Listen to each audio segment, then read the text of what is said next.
music on nigerhighlife.com.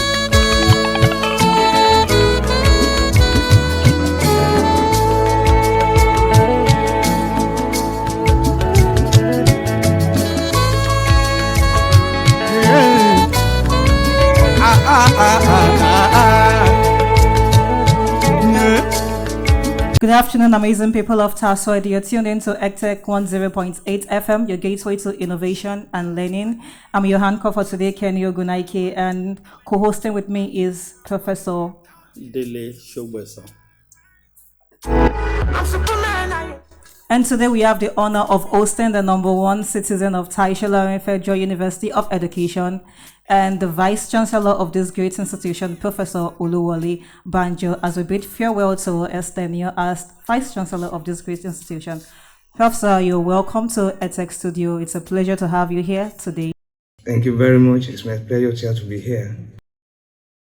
Yes, my Vice Chancellor, sir, you are most welcome.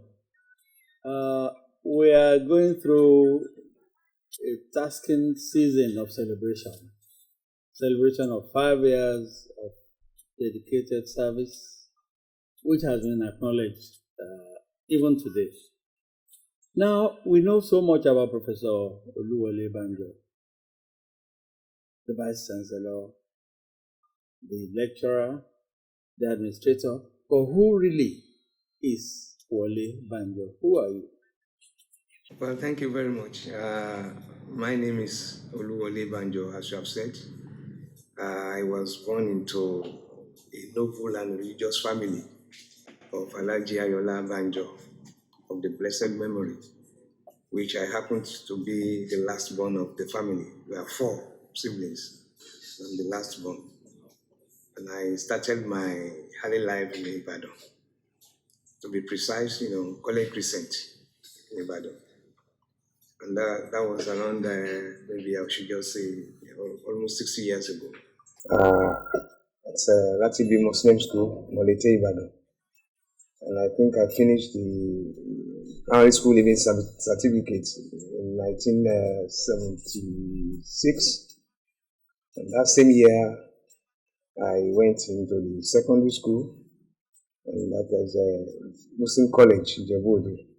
Thereafter, I went to the State Polytechnic, now Moshood Abiola Polytechnic for just a while, after which I just came back to Ogun State University, now Olabisi Onabanjo University in 1982, and I spent 5 years, I read that book, which was 5 years there, and I graduated 1987, July. Then I think thereafter I went for service. I finished that service year in 1988, after which I went for my master's in the University of Ibadan. And I finished in 1989, December. And I think shortly after that, I was employed here during the era of the College of Education. I came here 1990, March 20, as a lecturer 2 in the then College of Education. I rose through the rank to, what do you call it then? Principal lecturer, before we transited to the university. And I became a senior lecturer after the transition. Thereafter, I became associate prof, and thereafter I became a full-fledged professor in 2012. Right from there, I've served in many capacities. I've been twice HOD Agric Science. And I think in 2014 I was the Dean COSIT, that is College of Science and Information Technology. Thereafter I was made the Dean of the newly created college then, COFTED. I was there until 2018 when I became the Deputy Vice Chancellor of the university. I served also as Acting Vice Chancellor. Thereafter, I became a substantive and the second indigenous and the 5th Vice Chancellor of this great university. And up to now, I'm still the Vice Chancellor. And yeah, like I said, during my celebration about a few hours ago, I mentioned that, well, I started as a Vice Chancellor of a state university, and I'm exiting as a Vice Chancellor of a federal university. Thank you very much. Thank you. So you are witnessing two transformations from the College of Education to university, and from state university. Yes, to federal. Wonderful. Now you are here in the College of Education, looking at life as a lecturer then, and life as a lecturer and as a vice chancellor. Is there any difference? Has the transition been worth it? Well, I would say there's no much difference because we are all equally teaching in both sides. You are teaching while you are in the college, and now we are equally teaching. But the difference is that you cannot compare a university system, the system they operate in colleges. I think there's more a bit of maturity and a bit of social understanding, so to say. It is when you have not tasted the two that you will be believing that, well, while you are in the college, you are doing something spectacular. Like Yoruba will say, if you have not tasted two husbands, you don't know the one that is better. So that is just it. Thank you, Professor. So we want to know you more on a very personal level, removing the official, the official life aside. So tell us about your social life. I mean, if you're not doing TASFUED work or other official duties, what exactly do you do? Well, I would say everybody knows I'm a lively person, a sociable person, so to say. If I'm not working, yes, I enjoy myself to my satisfaction, and I fraternize a lot. I mix with people, and that is why you see that wherever I am, I want to let people know that yes, I'm there. Yes. Okay. So now you have this social life. You like to enjoy and have fun. How do you now balance the two between work and play? Considering you have responsibilities. Well, like what we used to say when we are in primary school, we used to say, all work and no play makes Jack a dull boy. Exactly. I don't want to be a dull man, so there's time for work and there's time for enjoyment. Exactly. Although I don't mix the two. If I want to work, I work seriously. If I want to, enjoy myself to the fullest. Yes, I do that, to my satisfaction. Yeah, Prof. Now, knowing you at play, especially, one would come up with the impression administrative work is a burden. It will bore you. You look like somebody who doesn't want to be restricted. So how do you balance your social, your sociable personality with especially administration that seems to cage you in? How do you balance this? Well, I want to say that, I've already said that I don't mix the two. Yes. The two are separate things. I don't mix them. If I want to do administrative, I will do it. Like when I left the hall, I went straight to my office, treated some files before. You sent somebody to call me, and I told the person that, well, you should tell you that I'm coming. I have to finish this. So those that I cannot finish, I'll take them home.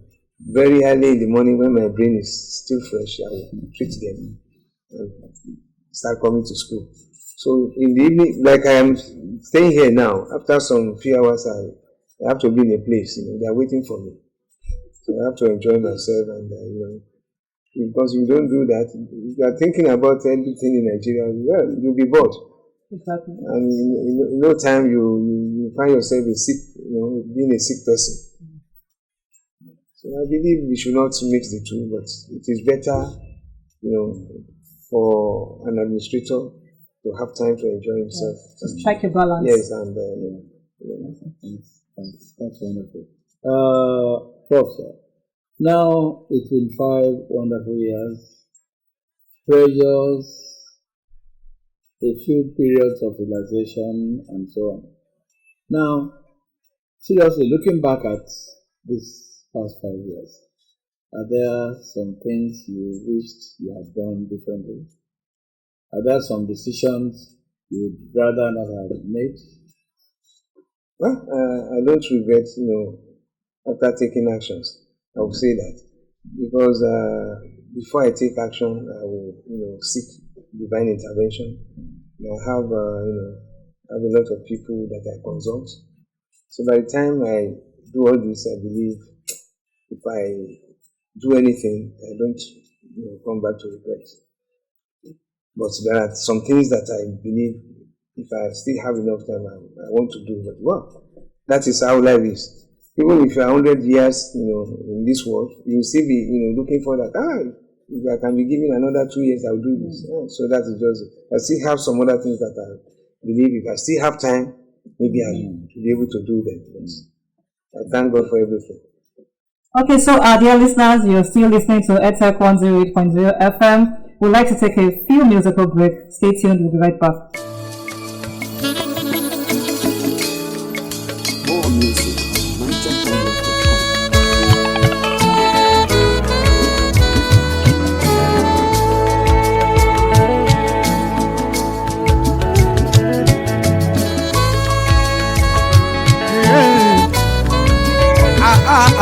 Welcome back. You're still listening to EdTech 108.0 FM, your gateway to innovation and learning. And we are hosting Professor Oluwole Banjo, the driving force behind TASFUED's growth, and we are learning about his accomplishments, his career, his insights, and everything about him. Prof, sir, you're still welcome to EdTech Studio. Thank you very much. Yes, Mr. Vice Chancellor. Now, carrying the burden of over 30,000 students, over 1,000 staff, is that a light? Seriously, do you sleep much? Well, I do. I do. I'm sure you have a lot of thinking to do. And so, could you share with the audience some of the experiences in office, the memorable ones?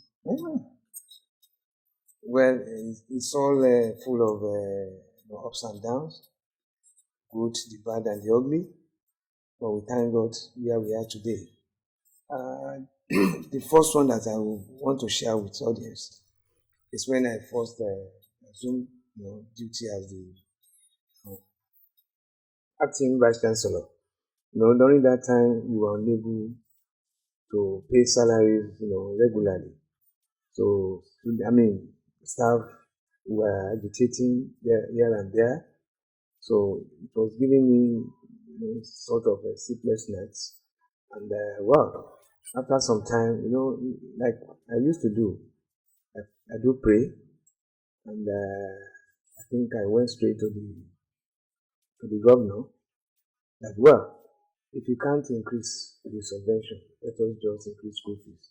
And politics in Nigeria is somehow. So I was denied, doing that. I was not allowed to increase the school fees. But I even went as far as, I was then very close to the former chief of staff, I think Mr. Shuaib, and some other people. So they helped me to persuade, the governor, and I was given 1 month salary. So I paid that, remaining another 3, to pay. But after some time, I was given that opportunity to increase the school fees, and then, everything started changing positively. So now you see that people are happy. Yes, we are very happy. Yes, they collect salary, maybe 23, 24 of each month, and then yes, everything is going on fine now. So that is the most challenging thing that has ever happened to me, because the way God made me, I don't feel happy if my fellow human beings are not happy. So that is just it. And I thank God that I was able to surmount pressure. That's a testimony. Yes. Then in terms of Cultism, yes, I had a lot of problems with that also, but I thank God today I was able also to surmount that because with prayers, and with some people that are highly placed that I know. I want to tell you, I've been to Abuja to see the IG because of that autism issue. It's really affecting the university. But as of now, I think we have been able to just suppress that now. Then I don't think I have much to say about.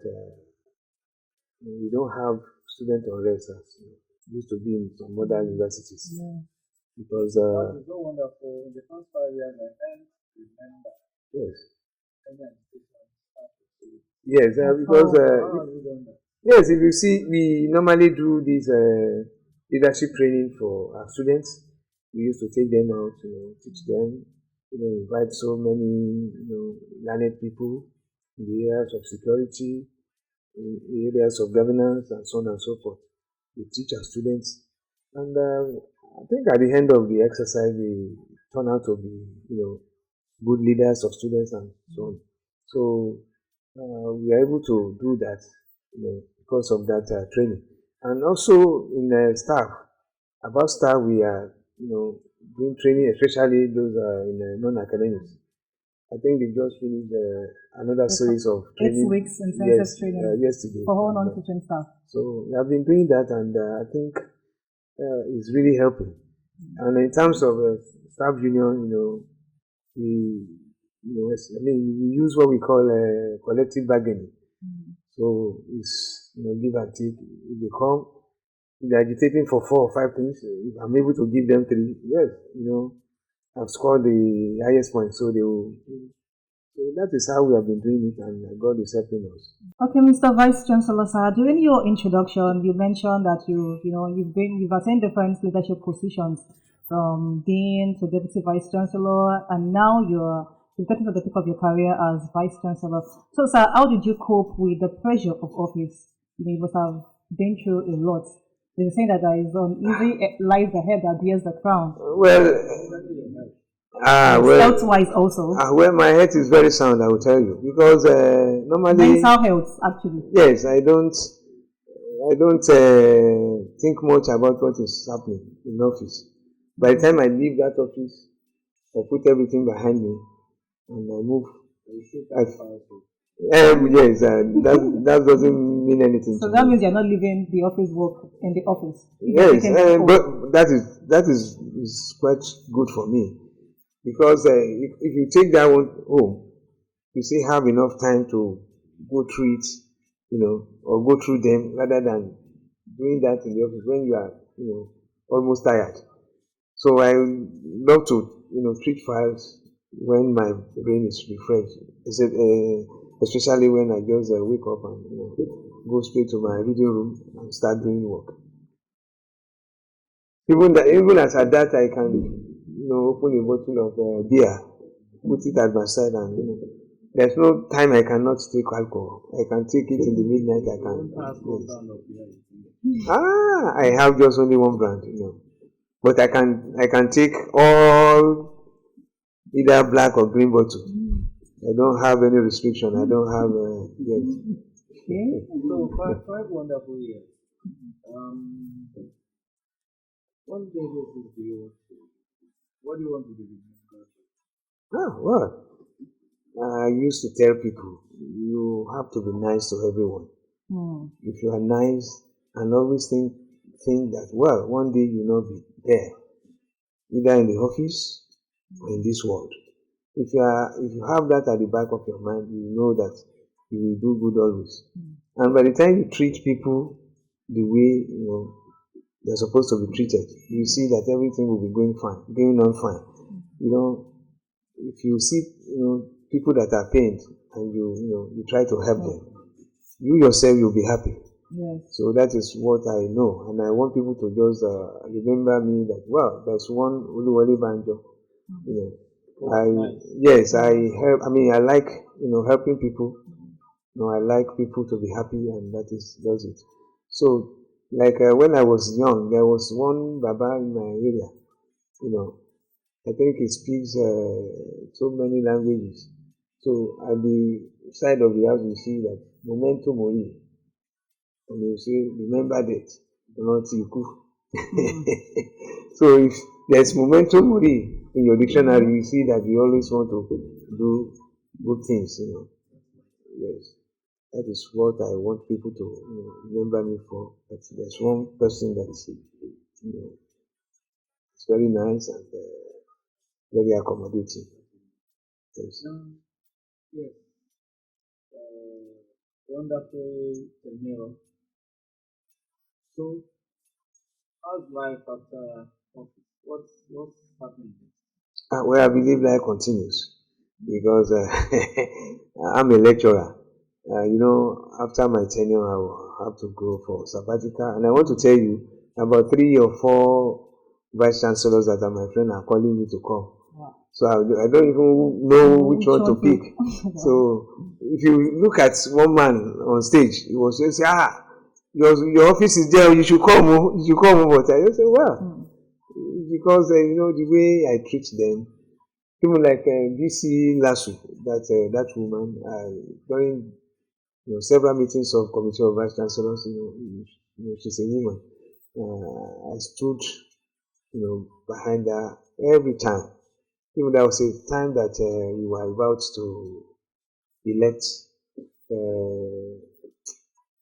I would call it maybe vice, chairman. So I was to be the vice chairman, but I refused. And she said, why? I said, well, I just have some few months. And this position is for 2 or 3 years.